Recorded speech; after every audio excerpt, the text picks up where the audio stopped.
Pemerintah tegaskan pembayaran THR paling lambat 7 hari sebelum Idul Fitri.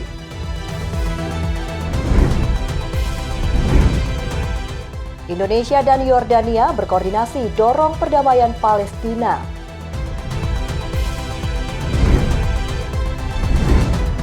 Dua tahap strategi militer Trump hadapi Iran.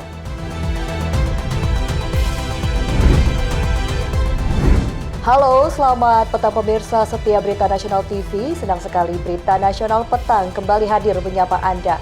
Selain 3 berita utama tadi, akan ada informasi lain dari dunia politik, ekonomi, hingga isu sosial yang sedang hangat diperbincangkan. Bersama saya, Restu Landari.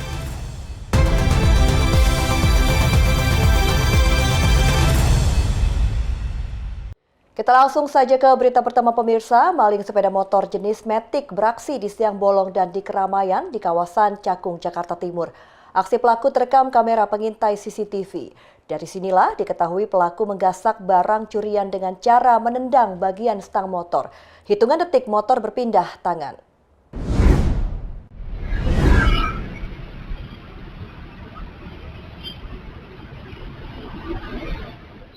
Maling sepeda motor Matic beraksi di halaman klinik di Jalan KRT Rajiman Cakung, Jakarta Timur pada Minggu 22 Februari 2026. Perbuatan sang maling terbilang berani lantaran dilakukan di siang bolong dan di keramaian. Aksi pelaku terekam kamera pengintai CCTV. Dari rekaman kamera pengawas diketahui pelaku menggasak motor dengan cara menendang paksa bagian stang motor menggunakan pengaman kunci keyless. Kunci keyless atau smart key adalah sistem keamanan modern tanpa anak kunci fisik. Dalam waktu hitungan detik, pelaku membawa kabur motor tanpa diketahui korban maupun warga. Aksi pelaku berjalan mulus meski di tengah keramaian. Dari CCTV, pelaku ada berapa orang? Ada 4 orang, kebetulan motornya ada 2. Cepat sekali, nggak sampai berapa detik udah langsung ambil. Dia lagi mantau tuh sambil ngobrol-ngobrol. Iya. Oh, dia mantau dulu? Iya. Dia tidak mencurigakan sama sekali sih. Oh, iya, langsung beraksi dia. Atas kejadian yang dialami korban, melapor ke pihak kepolisian dan berharap pelaku segera ditangkap lantaran dinilai sangat merugikan dan meresahkan. Dari Jakarta Timur, Nandityo, Berita Nasional TV. Informasi selanjutnya, pemirsa, seorang debt collector di kota Metro Lampung diciduk polisi lantaran diduga terlibat sindikat penggelapan mobil debitur dengan modus over kredit. Aksi ini membuat korban mengalami kerugian hingga ratusan juta rupiah.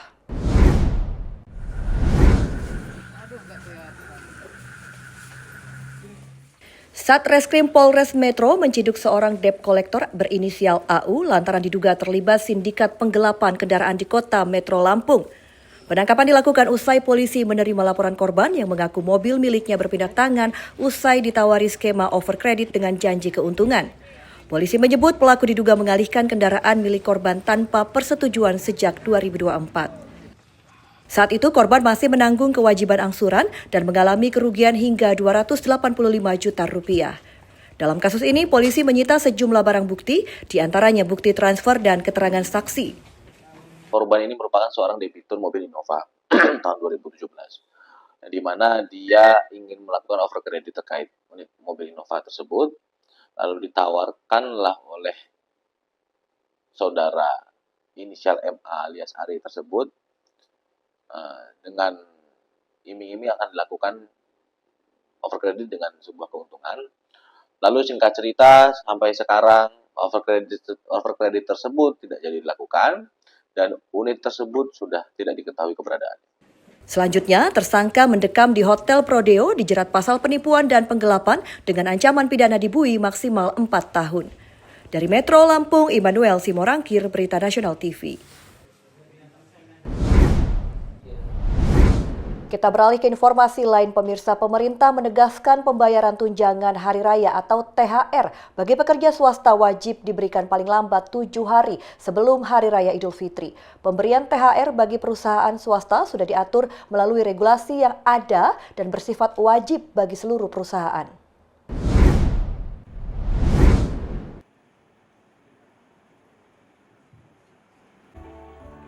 Pemerintah melalui Kementerian Ketenagakerjaan menegaskan pemberian tunjangan hari raya atau THR oleh perusahaan swasta wajib dilakukan paling lambat 7 hari menjelang perayaan Idul Fitri 2026.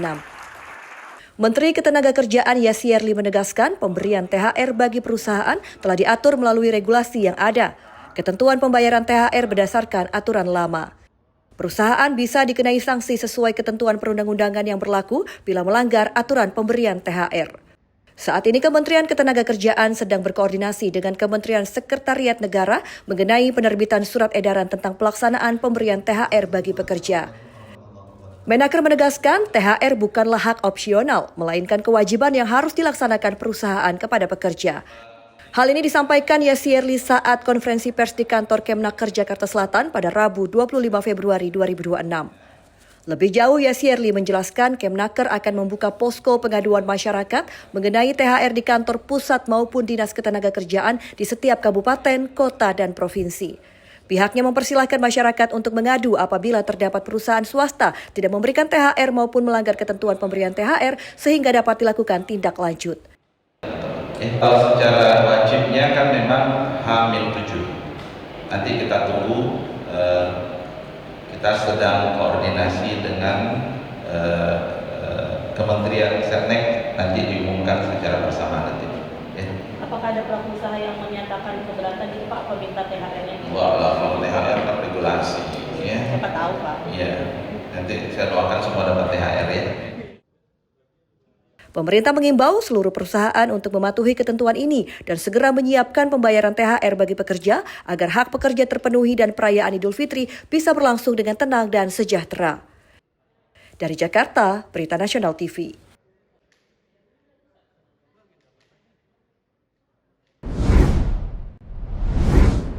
Informasi lainnya pemirsa, Kapolri Jenderal Polisi Listio Sigit Prabowo dan pejabat utama Polri menggelar acara berbagi takjil kepada pengguna jalan serta masyarakat sekitar di Jalan Trunojoyo, Kebayoran Baru, Jakarta Selatan. Lokasi bagi-bagi takjil di 4 titik lampu merah.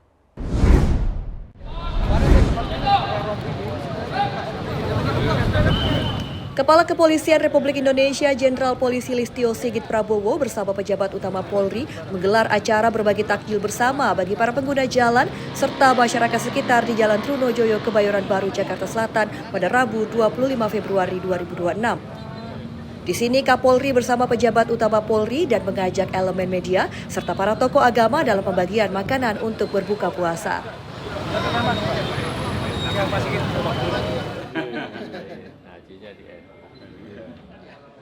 Ratusan paket makanan berbuka puasa dibagikan kepada para pengguna jalan di perempatan Trunojoyo, Mabes Polri, Jakarta Selatan. Acara ini disambut baik pengendara terutama ojek online yang mendapat paket makanan berbuka puasa secara gratis diberikan langsung Kapolri. Lokasi pembagian paket ini di 4 titik lampu merah. Selain berbagi takjil, Kapolri bersama pejabat Polri dan insan media mengadakan buka puasa bersama. Kegiatan ini bertujuan memperkuat sinergi antara Polri dengan media. Acara ini rutin digelar setiap tahun di bulan Ramadan. Dari Jakarta, Natasha Alko, Teofandi, Berita Nasional TV. Itu juga yang saat ini tidak hanya berada di dalam taman. Istimewa yang kita hormati. 1, 2, 3. Presiden Prabowo tegaskan komitmen Indonesia mendorong terwujudnya solusi 2 negara bagi Palestina. Informasi selengkapnya usai jeda. Berita Nasional Petang segera kembali.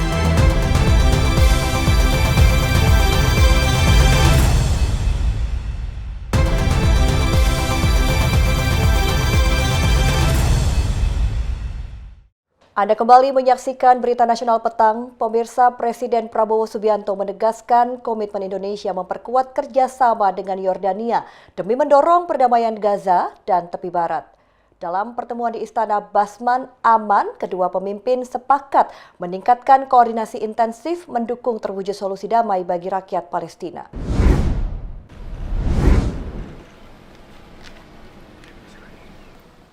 Presiden Republik Indonesia Prabowo Subianto menegaskan komitmen Indonesia untuk terus memperkuat kerjasama dengan Yordania dalam mendorong perdamaian di kawasan, termasuk penyelesaian konflik di Gaza dan tepi barat Palestina.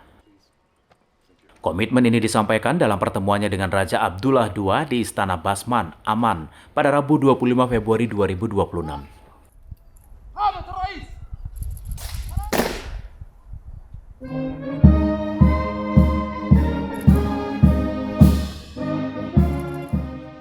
Dalam pertemuan ini, Presiden Prabowo menekankan penting koordinasi dan kerjasama yang erat antara Indonesia dan Yordania, mengingat posisi strategis Yordania yang berdekatan langsung dengan dinamika situasi di Gaza.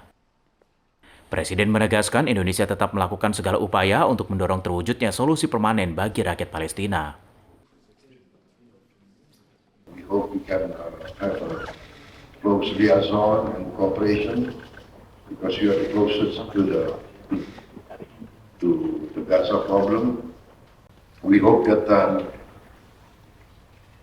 our close cooperation will strengthen our position because we are, I think, on the same platform as Jordan and the other countries. Dalam suasana bulan Ramadan, Raja Abdullah II menyampaikan apresiasi atas komitmen Indonesia dalam mendukung perdamaian dan perlindungan terhadap rakyat Gaza. Ia menilai peran politik Indonesia serta kekuatan ekonominya kian penting dalam berbagai proyek strategis di kawasan serta menyambut baik penguatan kerjasama untuk membantu masyarakat Palestina. Kedua pemimpin sepakat untuk meningkatkan komunikasi dan koordinasi intensif ke depan. Tim dari kedua negara akan bekerja secara erat untuk memastikan setiap perkembangan situasi bisa diantisipasi dengan tepat, sekaligus memperkuat peran Indonesia dan Yordania dalam mendorong penyelesaian damai konflik Palestina, serta menjaga stabilitas kawasan. Tim Liputan, Berita Nasional TV. Selain itu juga pemirsa, Presiden Prabowo Subianto menegaskan komitmen Indonesia mendorong terwujud solusi dua negara sebagai jalan damai berkelanjutan bagi Palestina. Penegasan ini disampaikan usai pertemuan bilateral dengan Raja Yordania di Amman yang juga menyatakan dukungan terhadap langkah tersebut.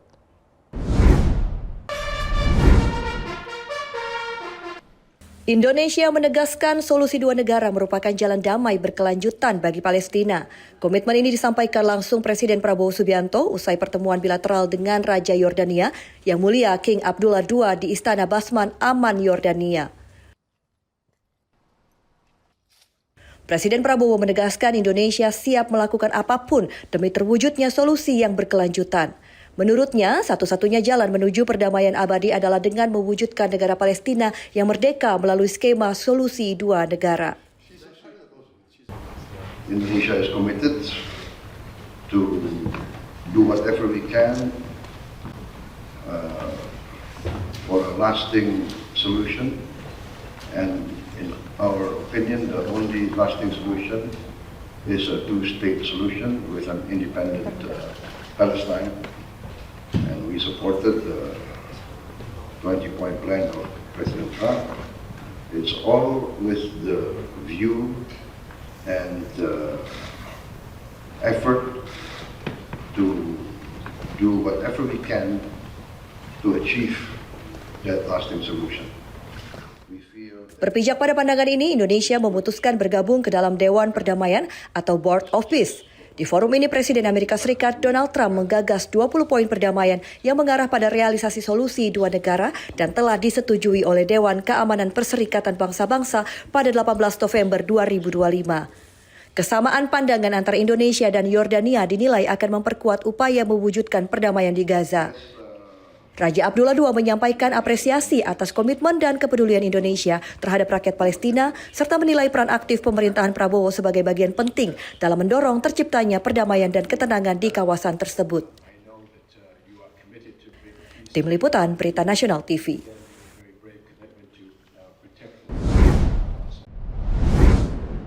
Kita beralih ke informasi lain, pemirsa. Putusan Mahkamah Agung Amerika Serikat mengenai kebijakan tarif global dinilai tidak mengganggu posisi Indonesia dalam perjanjian Agreement on Reciprocal Tariff atau ART. Pemerintah menegaskan kesepakatan sudah ditandatangani membuat posisi Indonesia lebih pasti di tengah potensi perubahan kebijakan.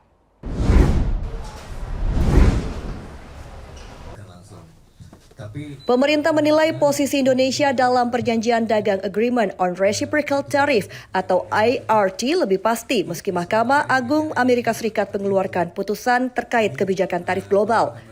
Tim pakar Badan Komunikasi Pemerintah Fitra Faisal Hastiadi menyebut Indonesia sudah lebih dahulu melakukan negosiasi dengan Amerika Serikat sehingga memiliki kepastian hukum yang lebih kuat. Menurut Fitra, dengan ada kesepakatan sudah ditandatangani, maka perubahan kebijakan di Amerika Serikat tidak serta-merta mengganggu posisi Indonesia. Jika terdapat penyesuaian, pemerintah hanya perlu memperbarui atau menyesuaikan perjanjian yang sudah ada, tanpa harus memulai proses negosiasi dari awal. Fitra juga menilai putusan Mahkamah Agung Amerika Serikat berpotensi membuat tarif justru meningkat, tergantung pada kebijakan pemerintah setempat. Namun Fitra meyakini Indonesia tidak akan terdampak langsung mengingat perjanjian ART antara kedua negara telah lebih dahulu disepakati dan berlaku. Ada negara-negara ini yang dianggap Trump, ini kan Trump sangat unilateral. Tergantung dia nih menilai satu negara dengan negara lain kan.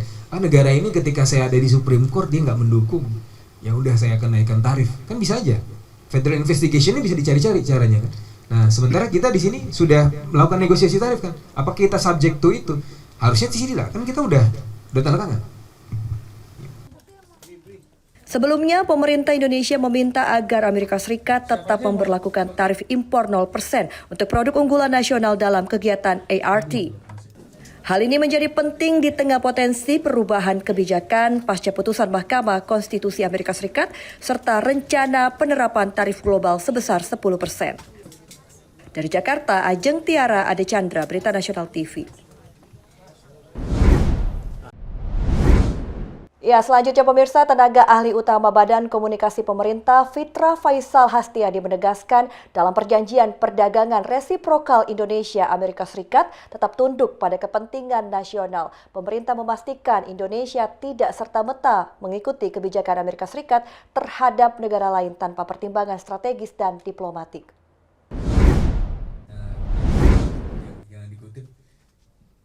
Tenaga ahli utama Badan Komunikasi Pemerintah Fitra Faisal Hastiadi menegaskan ketentuan pasal 5.1 dalam perjanjian perdagangan resiprokal atau Agreement on Reciprocal Trade antara Indonesia dan Amerika Serikat tetap tunduk pada kepentingan nasional.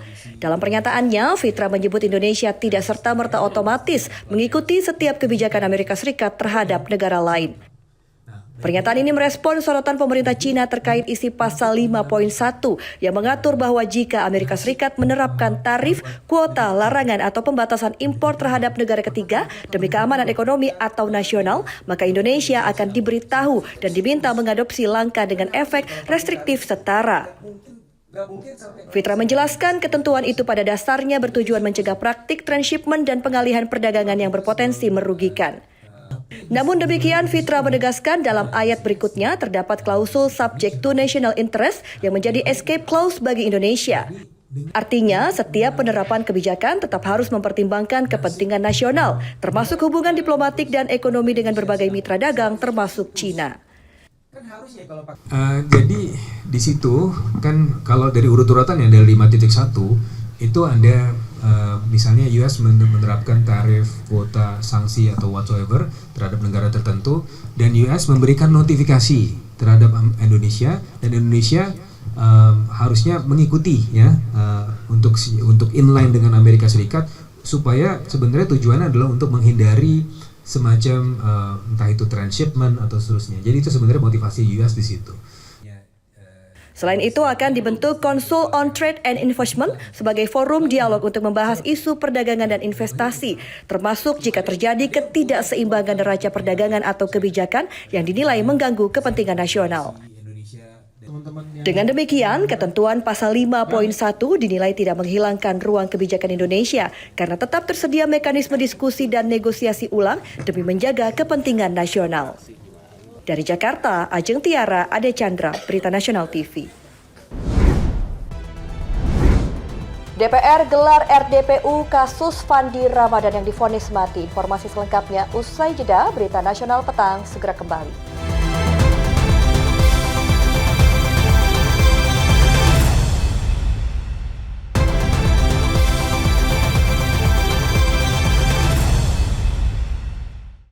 Anda kembali bersama kami di Berita Nasional Petang. Pemirsa, Wakil Presiden Gibran Rakabuming mendukung penuh pelatihan kecerdasan artifisial atau AI atau kecerdasan buatan bagi pelaku UMKM di Indonesia. Dukungan ini menyusul penetapan Indonesia sebagai negara dengan target peserta terbesar dalam program AIM ASEAN, yaitu 44.000 UMKM.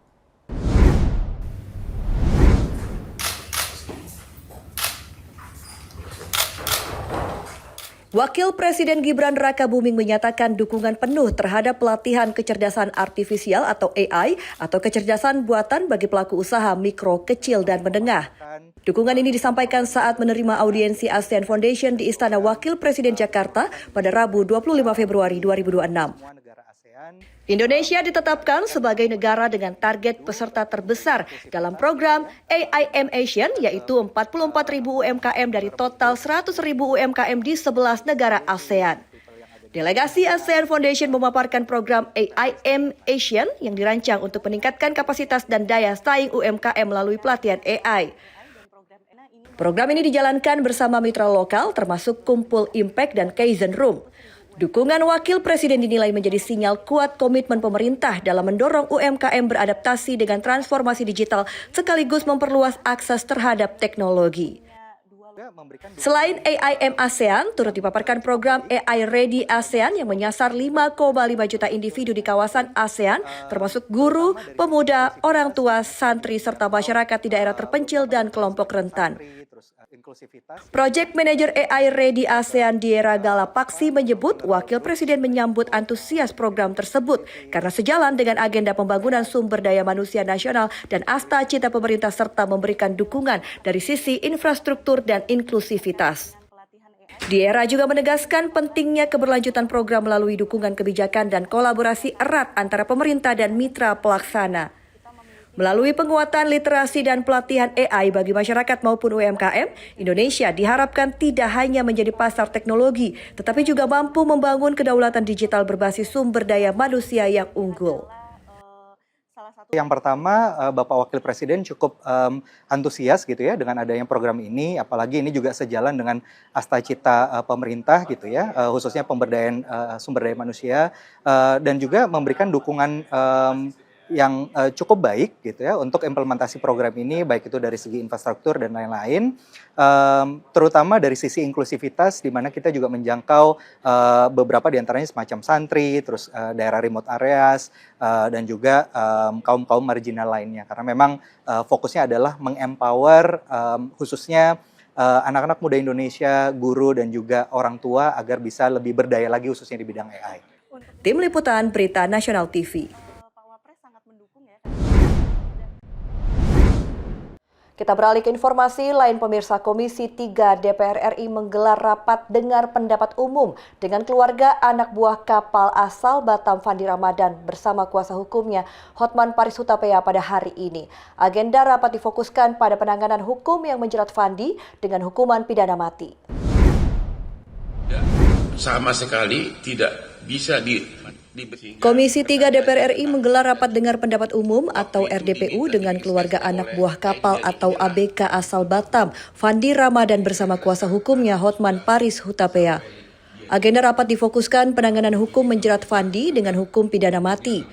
RDPU digelar di Kompleks Parlemen Senayan, Jakarta pada Kamis 26 Februari 2026. Rapat ini menjadi forum bagi keluarga menyampaikan keberatan atas proses hukum yang dinilai belum memberikan rasa keadilan. Di sini, anggota Dewan menyoroti aspek perlindungan warga negara Indonesia, khususnya pekerja migran sektor kelautan yang kerap menghadapi risiko hukum di luar yurisdiksi nasional.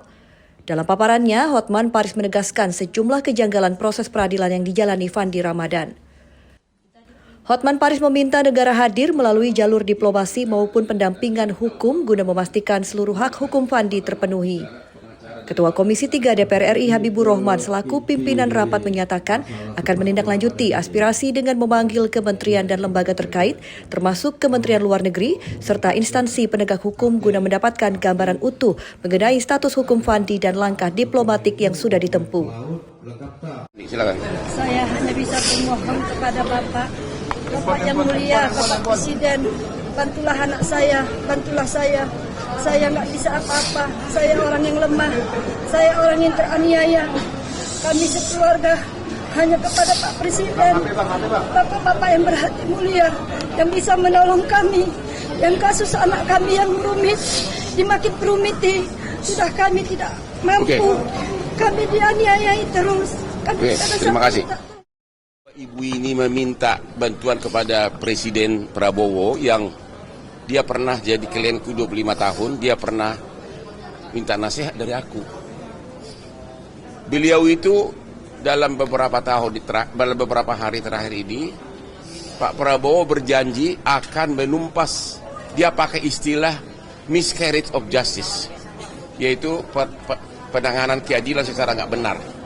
Jadi dua ibu ini nanya, janji Bapak Prabowo mana? Kan Bapak yang bilang di video-video. Yang kedua, Bapak Prabowo lebih pintar juga dari pengacara. Bapak Prabowo dalam video-video mengatakan, dalam perkara pidana harus kebenaran nyata. Istilah hukumnya malah beliau tahu. Dia mengatakan beyond reasonable doubt. Tidak boleh ada keraguan. Ini saksi pun tidak ada. Jadi sekali lagi, keluarga para terdakwa ini agar Bapak Presiden juga memberikan perhatian atas kasus ini. Janji Bapak Presiden menumpas miscarriage of justice. Janji Bapak Presiden yang mengatakan pidana harus beyond reasonable doubt, tidak boleh ada keraguan. Terima kasih.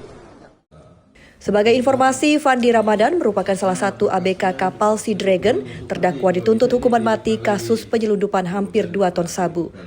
Tuntutan dibacakan Jaksa Penuntut Umum dalam persidangan di Pengadilan Negeri Batam pada Kamis 5 Februari 2026.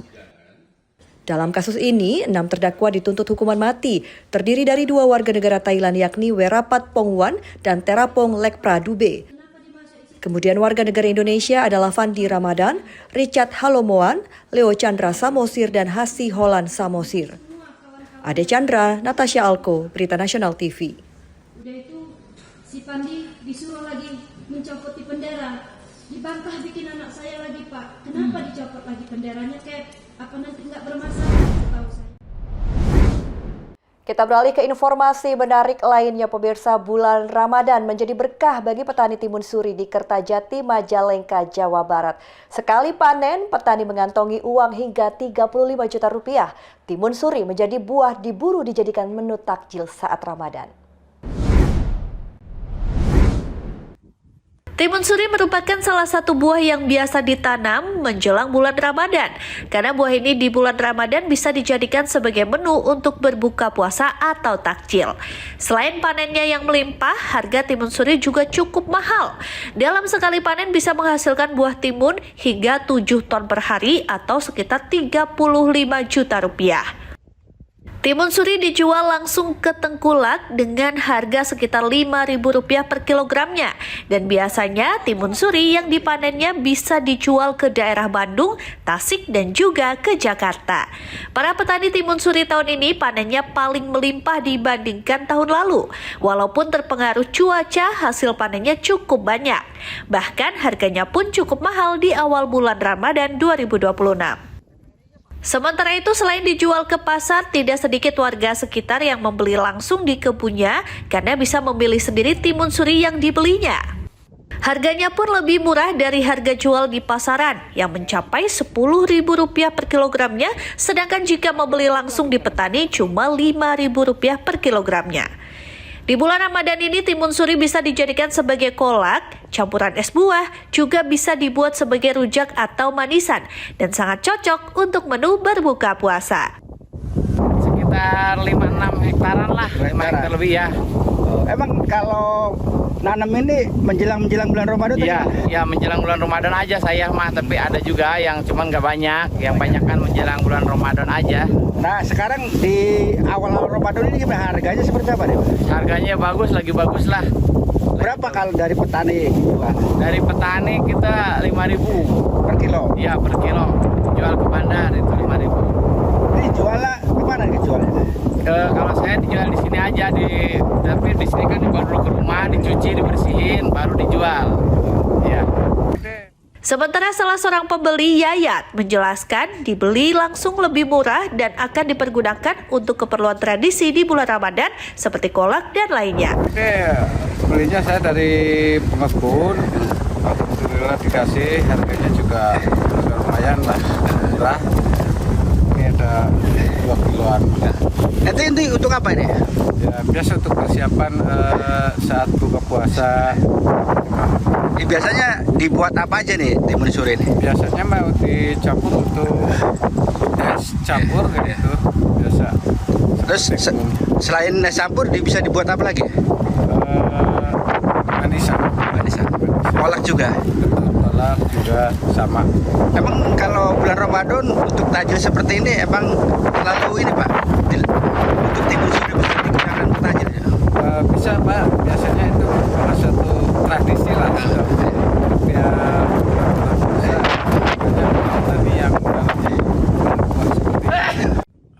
Dari Majalengka, Jawa Barat, Tim Liputan Berita Nasional TV.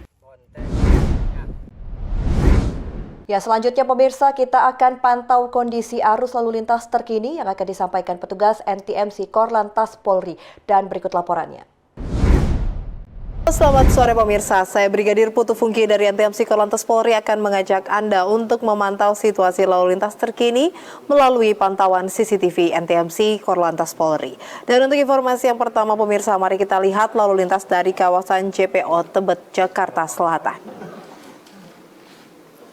Situasi arus lalu lintas dari arah Semanggi yang akan menuju ke Cawang di jalur arteri saat ini terpantau normal, walaupun terlihat sudah mulai adanya peningkatan jumlah kendaraan, namun lalu lintas masih kondusif, lancar. Kecepatan kendaraan dapat Anda tempuh dengan kecepatan kurang lebih 40 km per jam.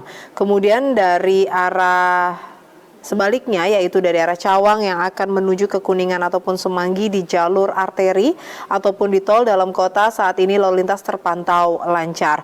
Namun pemirsa, maksud kami berbeda dari arah sebaliknya, yaitu di tol dalam kota Jakarta, lalu lintas dari arah Semanggi yang akan menuju ke Cawang pada sore hari ini terpantau sudah mulai peningkatan jumlah kendaraan yang cukup signifikan sehingga menyebabkan terjadinya perlambatan kecepatan kendaraan. Dan selanjutnya pemirsa, kita akan bergeser sedikit menuju ke kawasan Simpang Semanggi, Jakarta Selatan.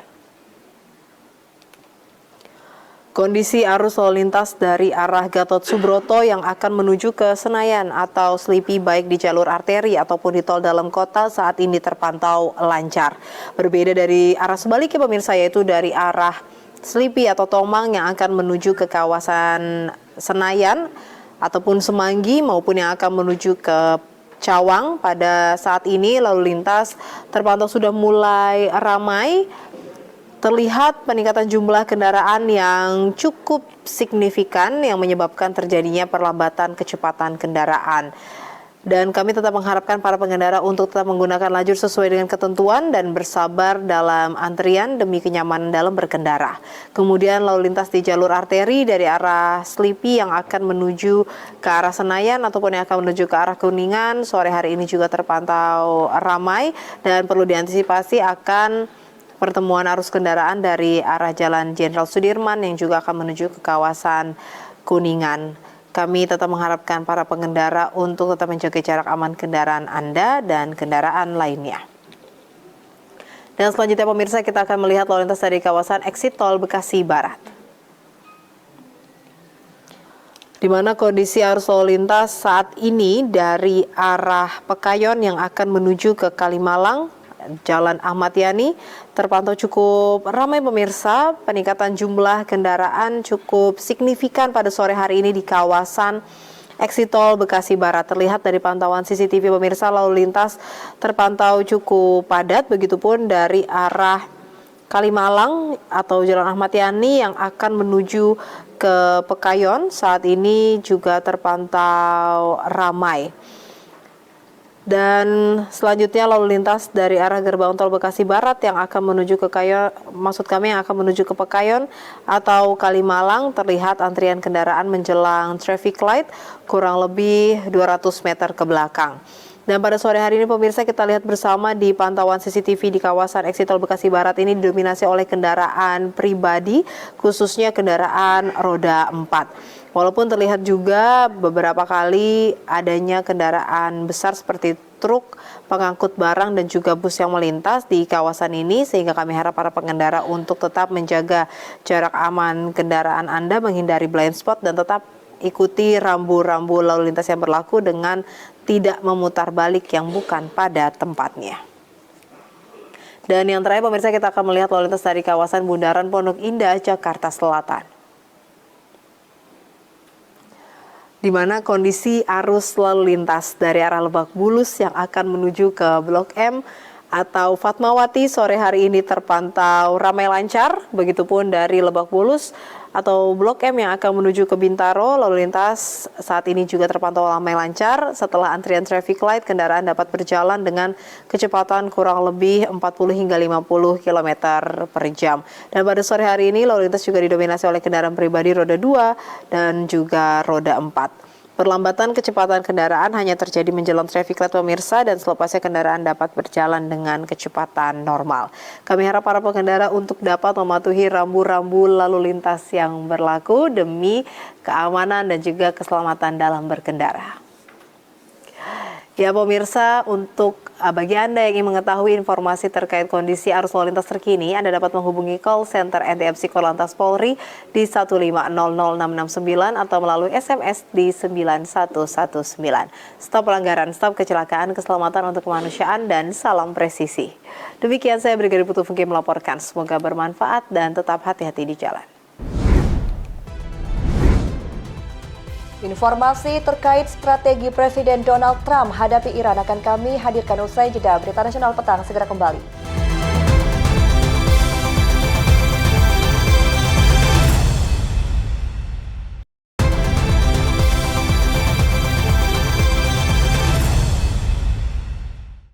Anda kembali menyaksikan Berita Nasional Petang. Pemirsa, kali ini kami akan mengajak Anda untuk menyimak informasi dari mancanegara.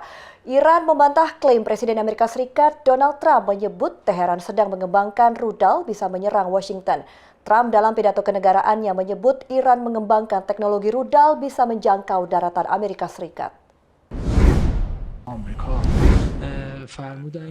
During Dr. Arabsi interview with the Iran membantah klaim Presiden Amerika Serikat Donald Trump menyebut Tehran sedang mengembangkan rudal yang bisa menyerang Washington. Hal ini disampaikan juru bicara Kementerian Luar Negeri Iran, Esmail Baghei, pada Rabu 25 Februari 2026 tanpa menyebut Trump secara langsung. Melalui media sosialnya, Baghei menyatakan program nuklir Iran, rudal balistik Iran, dan jumlah korban jiwa selama kerusuhan Januari hanyalah pengulangan kebohongan besar. Sebelumnya diberitakan AFP, Trump dalam pidato kenegaraannya pada Selasa 24 Februari 2026 menyebut Iran berupaya mengembangkan teknologi rudal jarak jauh yang mampu menjangkau daratan Amerika Serikat. Berdasarkan data layanan penelitian Kongres Amerika Serikat, Tehran saat ini diketahui memiliki rudal balistik jarak pendek dan menengah dengan jangkauan maksimal sekitar 3.000 km. Di satu sisi, Washington dan Tehran menjalani 2 putaran pembicaraan mencapai kesepakatan program nuklir Iran. Namun, negosiasi menemui jalan buntu. Trump mengirimkan kekuatan militer besar-besaran ke Timur Tengah, di antaranya 2 kapal induk, lusinan kapal lain, serta jet tempur. Perundingan ketiga negara Washington dan Teheran digelar pada hari Kamis, 26 Februari 2026 di Jenewa, Swiss.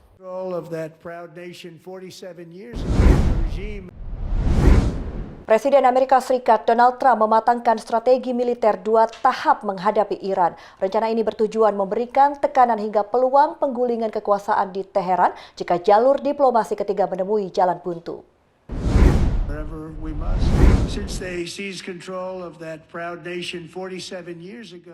Presiden Amerika Serikat Donald Trump mematangkan strategi militer 2 tahap menghadapi Iran. Rencana ini akan diterapkan guna memberikan tekanan dan berpeluang penggulingan kekuasaan di Iran jika jalur diplomasi atau perundingan ketiga menemui jalan buntu. Rencana ini mencuat usai pertemuan tertutup di ruang situasi Gedung Putih pada Rabu 18 Februari 2026. Kedua negara dijadwalkan akan bertemu kembali menggelar perundingan ketiga di Jenewa, Swiss pada Kamis 26 Februari 2026. Dilaporkan dari The New York Times, tahap pertama dipertimbangkan Trump adalah serangan awal dalam waktu dekat. Fokus operasi bukan menyasar kepemimpinan tertinggi, tetapi melumpuhkan otot militer dan aset strategis Iran. Target potensial masuk radar militer Amerika Serikat antara lain markas besar Korps Garda Revolusi Islam, situs nuklir strategis dan fasilitas program rudal balistik. Langkah ini memberikan efek kejut dan tekanan agar Iran tunduk pada tuntutan diplomatik Washington. Jika tahap pertama gagal, Trump mengisyaratkan akan membuka peluang operasi militer penuh pada akhir tahun 2026. Pada fase kedua, target utama serangan adalah meruntuhkan rezim dan menggulingkan pemimpin agung Ayatullah Ali Khamenei dari kursi kekuasaan. Rencana tahap kedua memicu perdebatan di internal pemerintahan. Sejumlah pejabat meragukan apakah tujuan menggulingkan kepemimpinan Iran bisa dicapai hanya melalui serangan udara tanpa keterlibatan pasukan darat dalam skala besar. Saat ancaman serangan, ada usulan dari Direktur Jenderal Badan Energi Atom Internasional, Rafael Grossi, yang menawarkan jalan tengah. Di sini, Iran hanya diizinkan memproduksi bahan bakar nuklir dalam jumlah kecil, khusus keperluan medis, seperti pengobatan kanker. Namun belum ada kejelasan apakah Iran bersedia. Di sisi lain, Trump belum memberikan lampu hijau dan berulang kali mendeklarasikan kebijakan pengayaan nol bagi Teheran. Informasi selanjutnya, pemirsa, Presiden Amerika Serikat Donald Trump menyampaikan pidato kenegaraan di hadapan sidang gabungan Kongres di ruang sidang DPR di Gedung Capitol Amerika Serikat di Washington. Trump mengklaim pemerintahannya lebih menguntungkan Amerika. Ia juga menyinggung putusan Mahkamah Agung Amerika Serikat membatalkan sebagian kebijakan tarifnya serta ketegangan dengan Iran. La nación está de vuelta, más grande, más fuerte, más rica, más fuerte que nunca antes. Presiden Amerika Serikat Donald Trump menyampaikan pidato kenegaraan di hadapan sidang gabungan Kongres di ruang sidang DPR di Gedung Capitol Amerika Serikat di Washington pada Selasa 24 Februari 2026 waktu setempat. Hampir 2 jam Trump berdiri di hadapan Kongres. Trump berulang kali menegaskan satu pesan utama, yaitu Amerika menang banyak. Dikutip dari Associated Press, di hadapan anggota DPR dan Senat, Trump mengklaim pemerintahannya memicu lonjakan ekonomi dan membangun tatanan dunia baru lebih menguntungkan Amerika. Dalam pidato kenegaraan tahunan atau State of the Union terpanjang dalam sejarah, Trump berupaya meyakinkan publik bahwa ekonomi kuat dan posisi global Amerika Serikat kembali dominan di tengah tekanan politik menjelang pemilu paruh waktu pada November. Pidato berdurasi 108 menit memecahkan rekor sebelumnya menjadi panggung politik menjelang pemilu paruh waktu. Namun, sejumlah survei menunjukkan penanganan ekonomi dan kenaikan biaya hidup justru menjadi titik lemah pemerintahan Trump. Pertumbuhan ekonomi tercatat melambat pada 3 bulan terakhir tahun 2025. Ini memunculkan kekhawatiran menjelang pemilu yang bisa menentukan komposisi Kongres. Lebih jauh dalam pidato, Trump menekankan pencapaian besar tenaga kerja, produksi energi, dan kebijakan perdagangan sebagai bukti kebangkitan ekonomi. Ia tidak banyak mengulas langkah konkret menekan harga kebutuhan pokok atau biaya kesehatan yang paling dirasakan oleh masyarakat. Sebaliknya, Trump menyalahkan pendahulunya, Joe Biden, serta anggota Partai Demokrat atas tinggi harga dan beban biaya hidup. Bagian paling tegang terjadi ketika Trump menyinggung putusan Mahkamah Agung Amerika Serikat yang membatalkan sebagian kebijakan tarifnya. Trump menyebut putusan tersebut sebagai keputusan yang disayangkan dan berjanji akan menggunakan hukum alternatif untuk tetap memberlakukan pajak impor tanpa perlu persetujuan Kongres. Trump menegaskan tarif dibayar negara asing. Namun banyak ekonom menyebut biaya tersebut akhirnya ditanggung konsumen dan pelaku usaha dalam negeri. Pidato Trump diwarnai interupsi dan teriakan kubu Demokrat. Seperti pidato-pidato sebelumnya, Trump menyisipkan komen emosional memperkuat pesan patriotik. Dalam isu keamanan, Trump kembali mengangkat kebijakan imigrasi ketat dan mengajak anggota parlemen melindungi warga Amerika, bukan imigran legal, serta mendukung pembatasan surat suara lewat pos dan pengetatan identifikasi pemilih. Di bidang luar negeri, Trump menyinggung pengarahan 2 kapal induk Amerika Serikat ke Timur Tengah di tengah ketegangan dengan Iran. Trump juga menyinggung operasi militer terhadap fasilitas nuklir Iran serta peran Amerika Serikat dalam dinamika konflik di Venezuela dan Timur Tengah.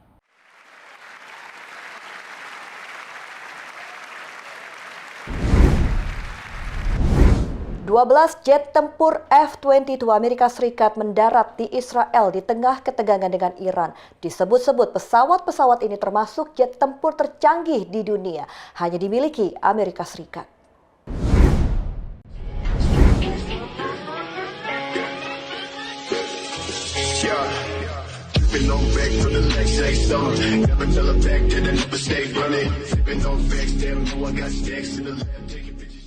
Sebanyak 12 jet tempur F-22 Amerika Serikat mendarat di pangkalan udara Israel pada Selasa 24 Februari 2026 di tengah meningkatnya ketegangan dengan Iran. Dilaporkan dari Anadolu, perkembangan ini dilaporkan penyiar publik Israel Khan. Disebutkan belasan jet tempur F-22 Amerika Serikat sebagai bagian dari pengerahan Amerika di Timur Tengah. Ditambahkan, pesawat-pesawat ini termasuk jet tempur tercanggih di dunia, hanya dimiliki Amerika Serikat dan ditugaskan di antara misi lain untuk menembus wilayah musuh dan melumpuhkan sistem pertahanan udara dan instalasi radar. Amerika Serikat meningkatkan kehadiran militernya di wilayah Teluk Persia di tengah ancaman Presiden Amerika Serikat Donald Trump akan tindakan militer Teheran jika negosiasi nuklir kembali gagal.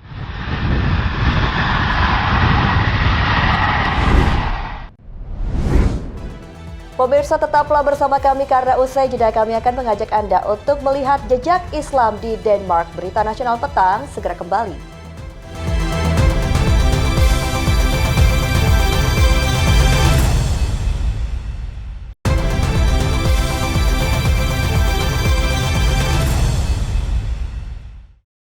Anda kembali menyaksikan Berita Nasional Petang. Pemirsa, Denmark, negeri di utara Eropa, dikenal dengan kebersihan, kemakmuran, dan sistem sosial yang maju. Namun di balik gemerlap kota dan kisah dongengnya, Denmark menjadi rumah bagi salah satu komunitas muslim paling dinamis di Skandinavia.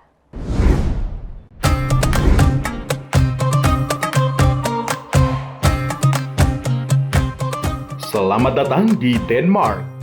Secara geografis, Denmark terletak di utara Eropa dan menjadi gerbang antara daratan benua Eropa dan Skandinavia. Negara ini terdiri dari lebih 400 pulau dengan iklim laut yang sejuk dan garis pantai yang panjang.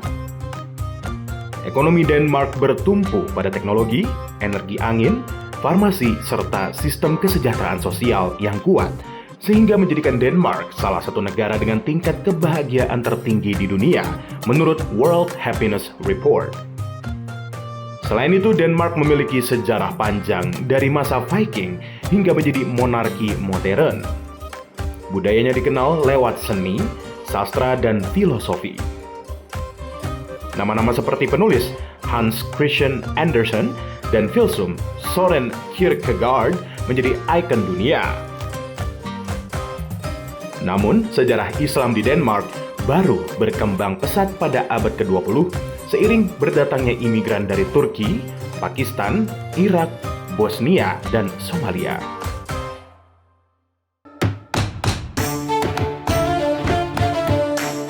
Ibu kota Copenhagen menjadi pusat dari kehidupan sosial dan budaya Islam di Denmark.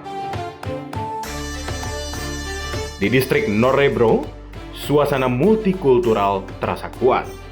Restoran Timur Tengah berdampingan dengan toko roti Denmark tradisional. Masjid terbesar di kota ini, Imam Ali Mosque, berdiri megah di pinggiran kota, menjadi simbol toleransi dan dialog antar agama. Sementara di tengah kota, patung The Little Mermaid dan Christiansborg Palace tetap menjadi saksi bisu sejarah Denmark modern. Patung ikonik itu bahkan pernah dijadikan simbol protes dengan dipakaikan jilbab sebagai bentuk kritik terhadap isu Islamofobia.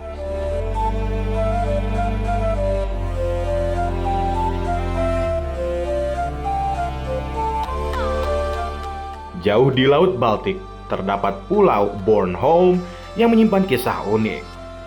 Meski komunitas muslim di sini kecil, pada tahun 2015 sekelompok pengungsi muslim mendirikan proyek Bornholms Mosque, merupakan masjid pertama di pulau itu. Bornholm pernah menjadi sorotan dunia pada tahun 2025 ketika pengadilan setempat menggelar sidang kasus pembakaran Al-Quran, menandai perdebatan luas tentang kebebasan berekspresi dan penghormatan terhadap agama di Denmark. Selain itu, salah satu ikon terkenal di pulau ini adalah Oosterlars Round Church atau Gereja Oosterlars, merupakan gereja bundar berdinding putih yang dibangun sekitar tahun 1150. Dengan bentuk melingkar dan dinding tebal, gereja ini berfungsi ganda sebagai tempat ibadah sekaligus benteng pertahanan saat masa perang.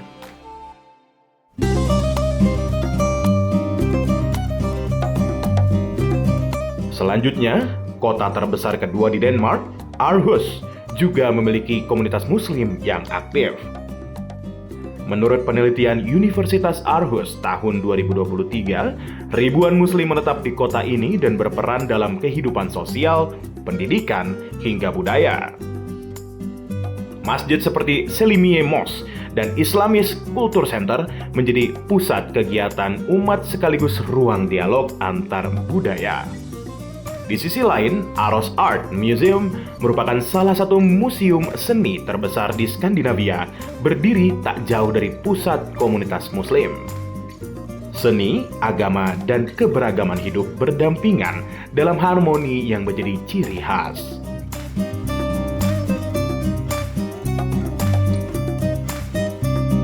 Dari Copenhagen hingga Bornholm, dari Norrebro hingga Aarhus, Islam kini menjadi bagian dari wajah baru Denmark. Negeri dongeng ini terus menulis kisah nyata tentang keberagaman dan toleransi di tengah modernitas Eropa.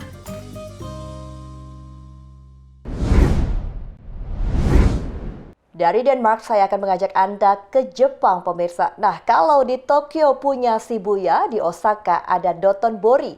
Di sini tidak pernah sepi pengunjung, selalu ramai selama 24 jam dan penuh camilan enak. Tempat ini menjadi pusat perbelanjaan dan favorit para turis global.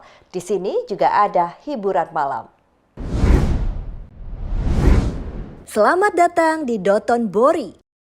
Ibaratnya, Dotonbori sebagai Shibuyanya Osaka. Tempat ini menjadi pusat perbelanjaan yang selalu ramai dan favorit para turis dari berbagai belahan dunia. Di Dotonbori, papan iklan sudah ada sejak 1935. Artinya, nyaris 1 abad yang lalu. Di sini menjadi spot foto ikonik bagi pengunjung selama berjalan di sekitar kawasan. Turis bisa menemukan berbagai toko dan mall modern. Dotonbori juga terkenal dengan makanan khas Osaka, dari takoyaki hingga okonomiyaki. Di malam hari, kawasan ini bersinar dengan lampu dan hiburan malam yang meriah. Di sekitar Dotonbori ada destinasi menarik, seperti Tombori River Cruise yang memungkinkan pengunjung menyusuri sungai dan menikmati perspektif kota dari air. Tempat ini menjadi kombinasi sempurna antara shopping, makanan, dan hiburan.